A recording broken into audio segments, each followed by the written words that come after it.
गेल्या 3 ते 4 दिवसांपासून नाशिक जिल्ह्यात मुसळधार पावसाने थैमान घातले असून त्यात देवळा तालुक्यात सर्वाधिक पावसाची नोंद झाली आहे। सलग कोसळणाऱ्या पावसामुळे शेती पिकांचे प्रचंड नुकसान झाले आहे। अनेक शेतांना तलावाचे स्वरूप आले असून शेतजमीन वाहून गेली आहे। मक्याचा कोरडा चारा कणसे शेतात तरंगताना दिसत आहेत। लागवड केलेल्या लाल कांद्याचे तसेच कांदा रोपवाटिकेचे अतोनात नुकसान झाले आहे। 2,500 ते 3,000 रुपये प्रति किलो दराने विकत घेतलेला कांदा बियाणे रोपे पूर्णपणे खराब झाल्याने शेतकरी अक्षरशः हतबल झाला आहे। वर्षभरासाठी साठवलेला कोरडा चारा पाण्यावर तरंगत असून मक्याचे कणीस सडून गेले आहे। या पावसामुळे फळबागा भाजीपाला आणि इतर सर्व पिकांचे मोठे नुकसान झाले आहे। खरीप हंगामातील नुकसानासोबतच आता आगामी रब्बी हंगामाचे नियोजनही विस्कळीत झाले आहे। तालुक्यात सर्वत्र झालेल्या या अतिवृष्टीमुळे शेतकऱ्यांचे आर्थिक संकट आणखीनच गडद झाले असून शासनाने तातडीने पंचनामे करून शेतकऱ्यांना मदत द्यावी अशी मागणी सर्व स्तरातून होत आहे। देवळा तालुक्यातील खामखेडा येथील शेतकऱ्यांच्या घेतलेल्या प्रतिक्रिया बघा सविस्तर। राजेंद्र शेवाळे, खामखेडा तालुका, देवळा, जिल्हा नाशिक। आता 4-5 दिवसापासून जे अवकाळी पावसाने जे थैमान घातलेलं आहे, त्या पावसाने आता इथं 8 किलो बियाणं होतं, 3,000 रुपये किलोचं बियाणं होतं। तर पूर्ण बियाणं नाजूक झालेलं आहे, का कुठल्याही प्रकारची काडी राहिलेली नाही। आणि या 4 दिवसापासून इतका पाणी, इतकं अवकाळी आहे, ते कुठलाही अधिकारी नाही, कुठलाही पंचनामा नाही, कुठलाही सांगून सगळ्या गोष्टी हे करून कुठल्याही पंचनामाचे हे नाही। पूर्ण उळे आज तुम्ही पहा, पूर्ण मेलेले। तर त्यांनी आता पंचनामे वगैरे करून काय ती भरपाई देतात त्यांनी ती बघावं। आणि शासन तर पहिलेच शेतकऱ्यांच्या बऱ्यावर नाही आहे कुठल्याही प्रकारचं, त्याच्यामुळे वाईट आहे, खूप वाईट आहे। आज आपण बघतो आहोत गेले 4 दिवस अतिवृष्टी आणि अवकाळी यांच्यामुळे शेतकरी दुहेरी संकटात सापडलेला आहे। अशा परिस्थितीमध्ये 15 दिवसापूर्वी आलेला अवकाळी पाऊस त्यांनी झालेलं जबरदस्त नुकसान, कांदा चाळीत साठवलेला कांदा पूर्ण सडून गेला आणि शेतात उभे असलेले कोबी, मका हे सर्वच पिकं नेस्तनाबूत झाले। आणि आज आपण बघतो आहोत त्या शिवारात आपण उभे आहोत, त्या शिवारातील कांद्याच्या उळ्याची परिस्थिती आणि ह्या आसमानी आणि सुलतानी संकटामुळे शेतकऱ्याचं अतोनात नुकसान झालेलं आहे। 15 दिवसापूर्वीच आदरणीय बच्चू कडू साहेब इथं खामखेड्यात येऊन गेले। त्यांनी आज एल्गार मोर्चा 1,00,000-1.5 लाख शेतकऱ्यांचा त्या नागपूरमध्ये एकवटलेले आहेत।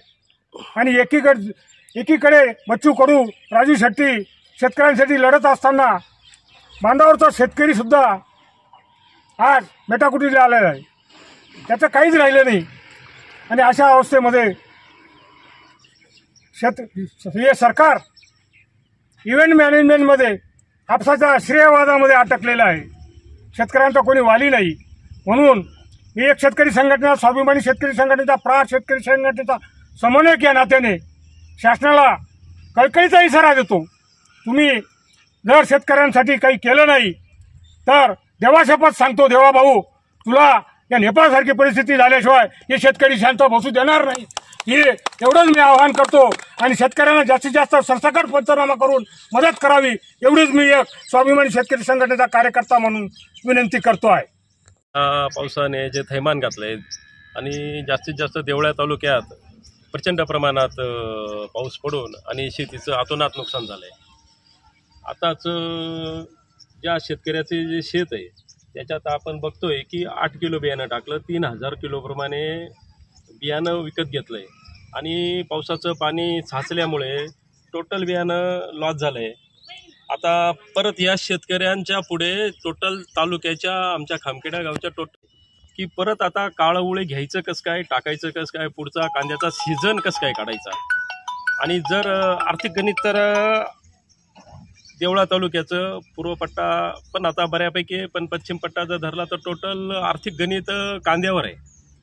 आणि लोकांनी दिवाळीपर्यंत वाट बघितली। दिवाळीच्या आसपास म्हणजे आपण म्हणतो की मागच्या वर्षी पण कांद्याच्या बियाणाचा असाच लॉस झाला आहे सगळ्या। मग लोकांनी थांबवून नंतर बियाणं टाकले पण बियाणं थांबून टाकल्यावर सुद्धा बियाणं जेव्हा म्हणजे बियाणं उतरण्याची वेळ आली तेव्हाच अवकाळी पाऊस आला. मग आता असं म्हणता येईल की निसर्ग शेतकऱ्यावर कोपला की काय? आता त्यांनी सांगितल्याप्रमाणे थोडीफार भरपाई द्यावी. कितीही भरपाई दिली तरी शेतकऱ्याचं जे अतोनात नुकसान झालं आहे, जो शेतकऱ्याला मानसिक त्रास होतोय, जो शारीरिक त्रास होतोय आणि आर्थिक त्रास तर वेगळाच आहे. शेतकरी असं जर राहिलं तर देशोधडीला लागेल. आणि त्यातल्या त्यात शासनाची धोरणं म्हटली तर कांदा एवढं करून एवढं सगळं होऊनही कांदा कष्टाने पिकवलेला कांदा 800-900 रुपये जातो. तिथं पण सरकार काही हस्तक्षेप करत नाही. आता सुलतानी संकट, आसमानी संकट आणि मानवनिर्मित संकट, तिन्ही संकट शेतकऱ्यांवरच आली आहेत. एक शेतकरी असा प्राणी आहे की सगळे संकट झेलून पण परत खंबीरपणे उभा राहतो आणि आपल्या देशासाठी अन्नधान्य पिकवतो, शेतीमाल पिकवतो आणि भाजीपाला पण पिकवतो. तरी जी नुकसान भरपाई असेल ती मिळेल. काय मिळेल ते इथून मागचे अनुभव आपल्याला आहेतच. जी मिळेल ती मिळेल. पण या माध्यमातून सरकारला एकच विनंती आहे की जे आसमानी संकट आहे त्याच्या पाठीमागे तरी सरकारने खंबीरपणे शेतकऱ्यांच्या पाठीमागे उभं राहावं. आणि येणारी जी ध्येयधोरणं आहेत हे सगळं विचारात घेऊन जर ध्येयधोरणं आखलीत तर शेतकऱ्याला थोडे बरेच दिवस येतील.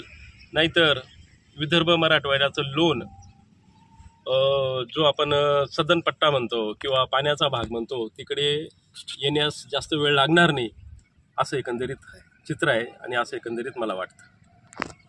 ताज्या व महत्त्वाच्या बातम्या बघण्यासाठी प्ले स्टोअरवर जा, प्रबलभूमी ॲप डाउनलोड करा व या धावपळीच्या जीवनात अपडेट राहा.